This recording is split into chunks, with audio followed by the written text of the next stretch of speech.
வணக்கம். நான் உங்கள் ஜெயா. இன்றைக்கி நம்ம இந்த வீடியோவில் வானவியல் பாடத்தில் வளிமண்டலத்தை பற்றி பார்க்கலாம் வாங்க. இந்த உலகத்தில் வாழ்கிற எல்லா உயிரினங்களுக்கும் காற்று ரொம்ப ரொம்ப தேவையானது. காற்று இல்லாமல் நம்ம வாழவே முடியாது.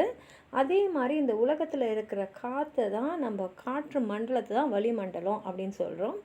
இந்த பூமியில் பார்த்திங்கன்னா அதோட மேற்பரப்பில் கிட்டத்தட்ட 10,000 கிலோமீட்டர் உயரம் வரை நமக்கு காற்று இருக்குது.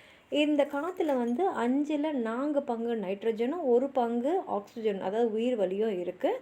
மற்ற வாயுவெல்லாம் கரிமல வாயு, இது மாதிரி மற்ற வாயுகள்லாம் கொஞ்சம் கொஞ்சம் இருக்குது.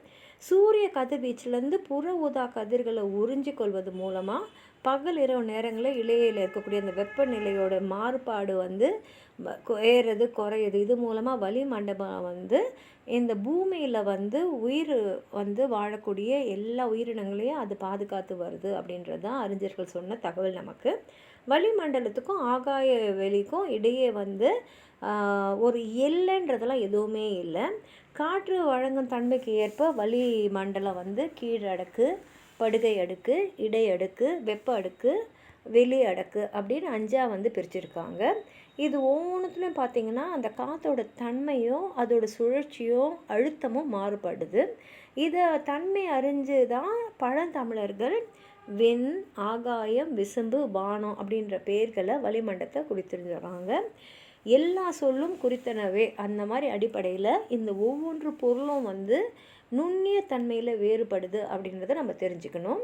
செந்ஞாயிறு செலவும் அந்ஞாயிற்று பறிப்பும் பறிப்பு சூழ்ந்த மண்டிலமும் வலித்திரு தரு திசையும் வரிது நிலையிய காயமும் என்றிவை சென்றளந்து அறிந்தார் போல. இந்த பாடல் புறநானூற்றில் வருது. அதாவது ஞாயிற்று போகக்கூடிய அந்த வழியும் அந்த ஞாயிற்றோடைய இயக்கமும் அந்த இயக்கத்தில் சுழலப்படுற மண்டலமும் காற்று செல்லும் திசையும் ஆதாரமின்றி நிற்கும் வானமும் இந்த எல்லாருமே அந்த விடன் சென்று அளந்து போய் பார்த்தவங்கள போல இவங்க கருத்து அதில் எழுதியிருக்காங்க. இதில் அண்டம், ஞாயிறு மண்டலம், வளிமண்டலம், உலகம் இதெல்லாம் தமிழர்கள் நல்லா தெரிஞ்சு வச்சுருக்காங்கன்ற அவங்களோட நுட்பமான பார்வை இந்த இலக்கியத்தில் பதிவு செய்யப்பட்டிருக்கு. மண்டலன்ற சொல்லே மண்புலம் ஞாயிற்று அப்படின்னு தேவநேய பாவனை சொல்லியிருக்காரு.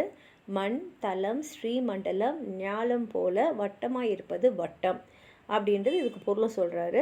இந்த மேலே வர அந்த பாட்டில் மண்டு அப்படின்றதுக்கு வலை என்ற பொருளும் இருக்கிறதுனால நீண்டு வளைந்த வட்ட பாதையை குறித்து தான் மண்டிலம் அப்படின்ற சொல்ல தமிழர் கையாண்டிருக்காங்க அப்படின்னு சொல்கிறாரு. சூரியனை சுற்றி ஒரு நீள்வட்ட பாதையில் கோள்கள் இயங்கி வருவதால் அந்த வட்ட பாதையை குறிக்க மண்டலன்ற சொல்ல பழந்தமிழர்கள் பயன்படுத்தி வர்றது தெரிய வருது. உங்களுக்கும் பழந்தமிழர்களுடைய இந்த வளிமண்டலத்தை பற்றின அந்த கூர்மையான அறிவை பற்றி ஏதாவது சொல்லணும்னு நினச்சிங்கன்னா கீழே இருக்கிற கமெண்ட் பாக்ஸில் எழுதுங்க. இந்த வீடியோவை லைக் பண்ணுங்கள், உங்கள் ஃப்ரெண்ட்ஸோடு ஷேர் பண்ணுங்கள். சப்ஸ்கிரைப் பண்ணாதவங்களாம் ப்ளீஸ் சப்ஸ்கிரைப் பண்ணி சப்போர்ட் பண்ணுங்கள். நன்றி.